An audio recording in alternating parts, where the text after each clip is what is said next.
গ্রীষ্মকালের সবচেয়ে জনপ্রিয় ফল কাঁঠাল এবং আম অ্যালোভেরা প্রপাগেট প্রসেসে ১২ মাস আপনার ছাদে আপনি উৎপাদন করতে পারেন।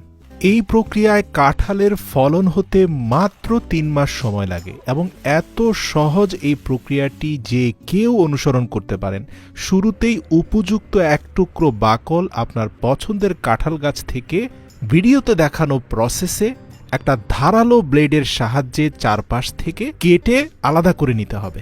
এখন এই এক টুকরো কাঁঠাল গাছের বাকল থেকে মাতৃগাছের মতো স্বাদ আর গন্ধযুক্ত কাঁঠাল পেতে তার উপরে এক টুকরো রসুনের কোয়াকে ভালো করে ঘষে রসুনের রস লাগিয়ে নিতে হবে।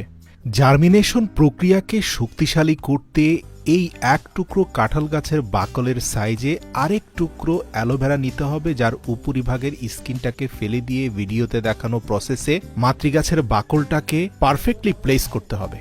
ব্যাস, এরপর একটা প্লাস্টিকের কন্টেনারের নিম্নাংশ ছিদ্র করে তার মধ্যে কিছুটা ছাই রেখে তার উপরে অ্যালোভেরার টুকরোটাকে প্লেস করে তার উপরে আরও বেশি পরিমাণে ছাই রেখে খুব ভালোভাবে পানি স্প্রে করতে হবে এবং ৫ দিনের জন্য পলিথিন দিয়ে খুব শক্তপোক্তভাবে বেঁধে দিতে হবে।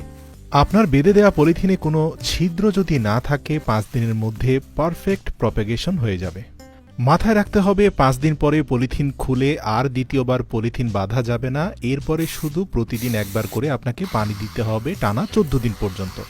১৪ দিন পরে প্রপার প্রপাগেশনের মাধ্যমে আপনি দেখতে পারবেন সেই বাকল থেকে মাতৃগাছের মতো গুণাগুণ নিয়ে বেশ কিছু কাঁঠালের মুচি বের হয়ে গিয়েছে। এরপর নতুন করে আপনাকে আরেকটা পলিথিনে ছাইয়ের বদলে মাটি দিয়ে তার উপরে আবার অ্যালোভেরা জেল দিয়ে সেই গাছটাকে রোপণ করতে হবে টানা ১ মাসের জন্য।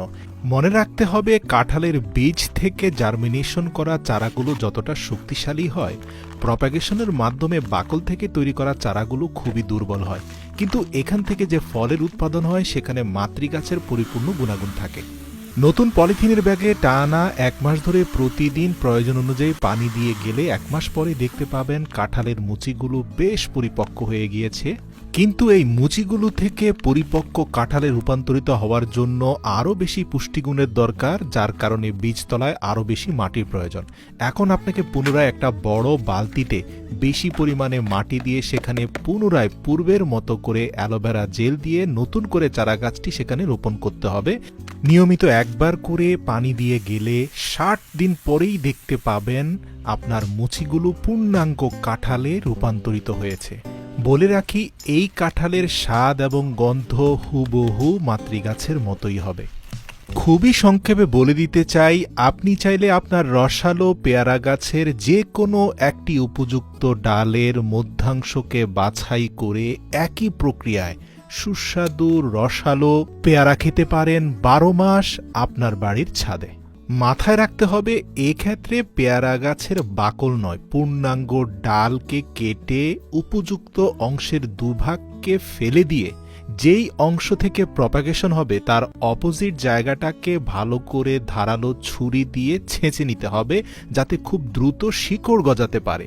এরপর একই প্রক্রিয়ায় একটা টিস্যু পেপারের মধ্যে পর্যাপ্ত অ্যালোভেরা ন্যাচারাল জেল লাগিয়ে সেখানে প্রপাগেশনের জন্য কাটিং করা পেয়ারা ডালটাকে মুড়ে একটা প্লাস্টিক কন্টেনারের নিচে কোকোপিট রেখে তার মধ্যে টিস্যু পেপারটাকে রেখে তার উপরে পর্যাপ্ত কোকোপিট দিয়ে ভালো করে পানি স্প্রে করতে হবে।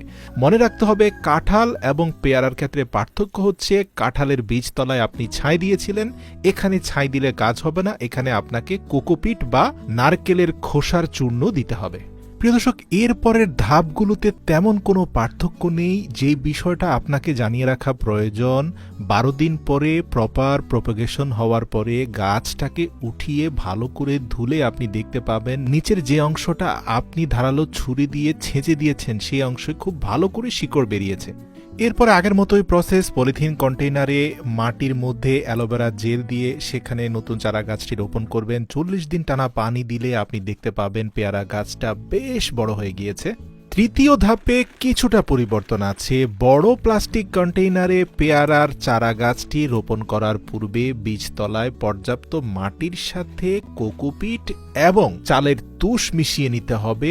এরপরে টানা ৪০ দিন পানি দিলেই আপনার ছাদের সেই পেয়ারা গাছটিতে পর্যাপ্ত ফলন হবে। আর হ্যাঁ, বরাবরের মতোই প্রপাগেশন প্রসেসে উৎপাদন হওয়া এই রসালো জুসি পেয়ারা প্রতিটা কামড়ে আপনার মনে হবে মাতৃগাছের স্বাদ এবং গন্ধ অটুট রয়েছে। প্রিয় দর্শক, হুবহু একই প্রসেসে আপনি চাইলে আমেরও প্রপাগেশন করতে পারেন। ভিডিও লম্বা হয়ে যাবে বিধায় এখানে আমি তা বিস্তারিত বলছি না, শুধুমাত্র দেখাচ্ছি আমের প্রপাগেশনের মাধ্যমেও সরাসরি আপনি মাত্র ৩ মাসেই আপনার বাড়ির ছাদে আমের ফলন পেতে পারেন। কোনো পার্থক্য নেই, পেয়ারার প্রপাগেশন প্রসেস এবং আমের প্রপাগেশন প্রসেস হুবহু একই। টেকনিকগুলো উপকারী মনে হলে বিনীত অনুরোধ করছি আপনার প্রিয়জনদের সাথে ভিডিওটি শেয়ার করবেন অথবা তাদের ট্যাগ করে দিবেন।